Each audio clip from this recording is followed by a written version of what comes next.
Good morning guys, good morning people, good morning po sa ating lahat. Ayan. Good morning. Huhugas ng mga baso mga may guys kasi nga po ngayon andito naman po kami sa kabilang bahay mga may guys kasi nga po bukas may pasok na din po ang mga estudyante mga may guys. Ayan, so dito naman po kami sa mga background natin. And ngayon to be continue na naman po mga may guys ang ating ginagawa kasi nga po medyo matagal-tagal po mga may guys na nasa kabila po kami.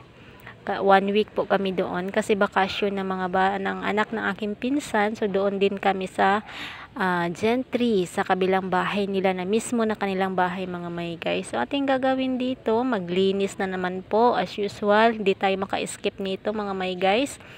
Umaga, hapon na ito yung ating ginagawa, araw-araw mga may guys, talaga ito yung ating ginagawa na mga ina, na mga kababaihan, kasi pag hindi ka maglinis, hindi ka magsinop na iyong bahay, talagang talaga di maganda tingnan mga may guys, 'di ba? Kahit pangit yung ating bahay, pag malinis, masinop, wow, tumpak na yan sa akin mga may guys. Kahit pangit yung bahay mo, kahit bahay kubo pa yan, pag marunong kang magsinop, ayan, so proud na proud ako sa iyo at sasabihin ko na malinis ka talaga.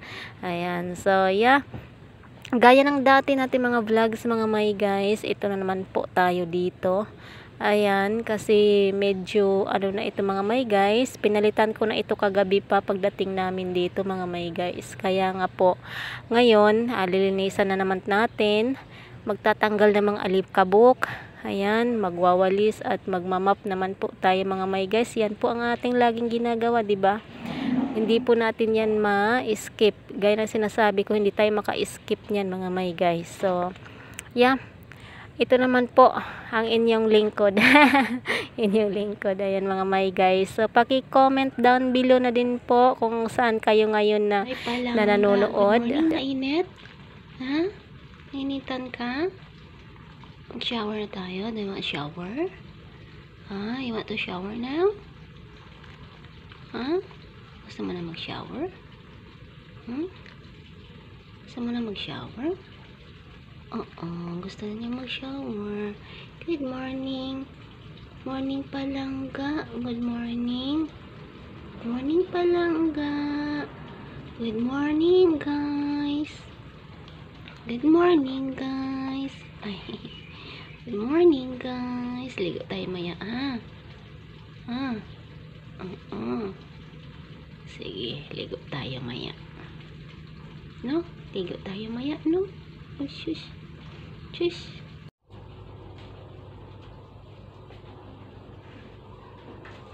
Iwan ko ba mga may guys, ang hilig-hilig ko talaga sa aso. Kahit walang paligo ito, 1 week walang paligo kasi hindi nadala yung shampoo niya. Nandito po sa bahay na ito, naiwan yung shampoo niya.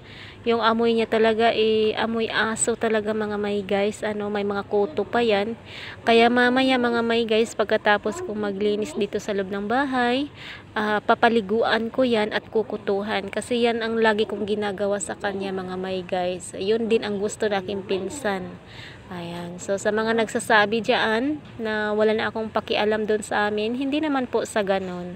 May mga nakapag-subscribe sa akin, mga kaibigan ko dito, hindi naman po sa ganun na wala akong pakialam doon sa amin. Hindi lang po ninyo naintindihan or hindi lang nila naintindihan yung sitwasyon ko ngayon kung bakit ako andito pa sa Manila na nakitira sa aking pinsan. So ito mga may guys, pakainin natin yung isda, yung nag-iisang isda. Ayan, ito po yung aking nabili noon na tag 10 pesos po na pagkain ng isda. Ayan, so 1 week na walang kain ito, nakasurvive naman po. Kala ko ay namatay na, nakasurvive naman din po pala pag may tubig. Ayan, so nilagyan ko na para makakain na din po yung isda. Sarap to isugba pag malaki to. Naku, isugba ko yan talaga. Nag-iisang isda yan mga may guys. So yan ang ating ginagawa palagi, nagluluto na kung ano-ano yung ating mga ginagawa. Ayan mga may guys. So ito naman po yung ating video ngayon. Ito naman po tayo, naglilinis. Buksan ko ito mga may guys para naman po ay yung hangin na, yung dating amoy na nandito sa loob makalabas. So kailangan natin yan na mabaguhan or panibagong amoy na naman po, panibagong hangin na makapasok diyan sa loob. Ayan.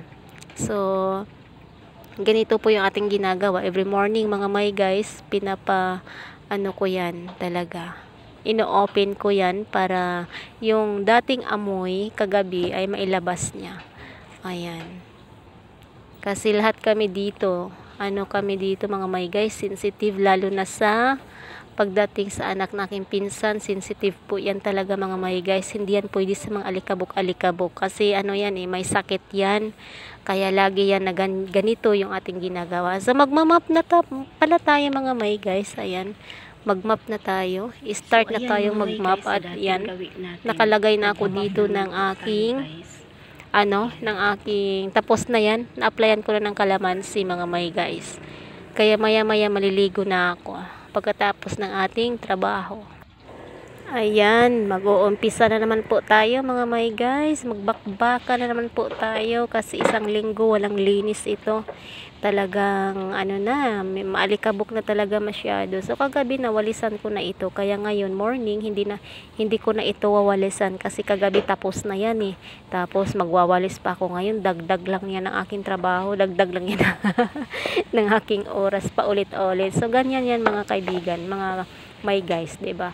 Diskarte lang. Ayan, diskarte sa trabaho. Pag subsuban ka na sa trabaho, pag daming trabaho na nagtambak-tambakan mga may guys, sabi ko sa iyo, diskartehan mo 'yan. Ganyan din 'yan mga may guys sa abroad, kasi nag-abroad ako noon ng Kuwait, Saudi, Singapore, Dubai. Ayan, so madami tayong lugar na napuntahan. Ayan, so lang yan, diskarte lang yan pagdating sa paglilinis talaga. Hindi mo na wag mong totally linis talaga kasi araw-araw naman po yung ginagawa mo, okay? So sa mga OFW diyan, may mga nakapag-subscribe sa akin. So madiskarte kayo mga ka-OFW diyan ha. Diskarte sa trabaho, lalo na yung nasa Middle East. Ang lalaki ng mga bahay diyan, umabot ng 5 floor, 6 floor, ayan, 4th floor, ayan, ang lalaki. Tapos may mga bathroom yan sila na parang siyam na bathroom or 6 or 10 na bathroom ang lalaki. 'Di ba? Diskarte lang yan mga ka-OFW ko ha. Diskartehan niyo na magtrabaho. Yung ganito ayan, may pasayaw-sayaw, may pakinding-kinding. Ganyan tayo magtrabaho para hindi natin maramdaman yung pagod agad. Kasi pag nakasimangot ka, parang ang pagod-pagod sa katawan, parang bigat ng katawan pag lagi ka nakasimangot. Dapat sabayan mo ng comedy action. 'Di ba mga may guys? Ganyan lang kasi araw-araw yan ang ginagawa 'di ba? Sa mga sa mga baguhan ng mga OFW, yan, mababait yan sila sobra at sobrang sipag. Ulit-ulit nilang ginagawa yung kanilang mga trabaho. No, wag niyong ulit-ulitin. Pag nakita nyong okay pa, hindi siya masyadong marumi, hayaan nyo lang. Ganun po yan mga ka-OFW ko ha. Advice ko lang yan po sa inyo. Kung maaari ay linisan lang ninyo na inyong mga mata. Alam niyo mga may guys, pagdating sa linis talaga, nako, tayo niyan, top 1 tayo niyan mga may guys. Di pwede na alam ko na yan, lahat na pasikot-sikot sa paglilinis mga may guys, kahit 10 palapag yan, ako lang mag-isa, madali lang yan talaga mga may guys. Madali lang. Diskarte lang po talaga, para hindi ka mapagod. Ayan, so dito lang naman po sa Pilipinas mga may guys, medyo maarte-arte. Kahit nalinisan mo na, pinapabalik pa sa'yo na palilinisan. So hindi ganun. Sa abroad naman po, iba rin doon, magkaiba. So, yeah, yung gaya ng sinabi ko, diskarte lang pagdating sa linis para di ka mapagod mga may guys. So, ayan, dito naman po tayo, my God, maglalaban na naman po tayo. Ito na naman, yung ating kontrang-kontra ko to mga may guys, yung maglalaba talaga. Pinakaayaw ko to sa buong buhay ko, ang maglaba at ang magtupi. Oh, palinisin mo lang ako sa buong bahay ha. Huwag mo akong palabalabahin at patupi-tupiin kasi hit na hit ko yan talaga na gawain mga may guys. Iwan ko ba? Iwan ko ba talaga? Paluto. Ayan, ayan, ayan, ayan, ayan. Sabi ko na nga ba na huwag niyo akong patupi-tupiin ha. Talagang pinapatupi ninyo ako talaga. Sige na nga, magtupi na tayo. Pero teka, parang ano, iba yung pakiramdam ko. Ay, nakong sarap matulog sa ganitong klaseng tutupiin. Sige, sige. Tutupi na tayo. Ayan, so ganyan talagang buhay natin, no? Di tayo mag-skip sa ating mga trabaho para naman po ay ano, yung lamok na ito talaga nakakainis tong lamok na to kung saan nagmamadali kay nangangagat sa paa. Ayan na talaga mga may guys, magtutupi na naman po tayo. Syempre, sino bang magtutupi nito? Tayo ang magtutupi nito mga may guys, hindi yung ating amo, hindi yung ating mga bossing, hindi yung ating mga whatever na mga ano dyan mga may guys, diba? Tayo ang magtutupi talaga nito. My goodness talaga mga may guys. So, paki-like, comment, and subscribe na din po sa mga baguhan natin dyan, mga viewers. Shout out po sa inyong lahat mga may guys. Ito, naiwan pa yung damit ng aking ano dito mga may guys. Ayan, sa tutupiin natin yan.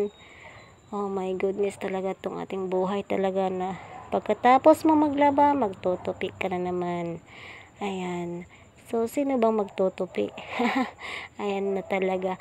So, yeah. Well, anyway mga may guys. So, itong video na ito mga may guys, dito na tayo magtatapos mga may guys ating video na ito.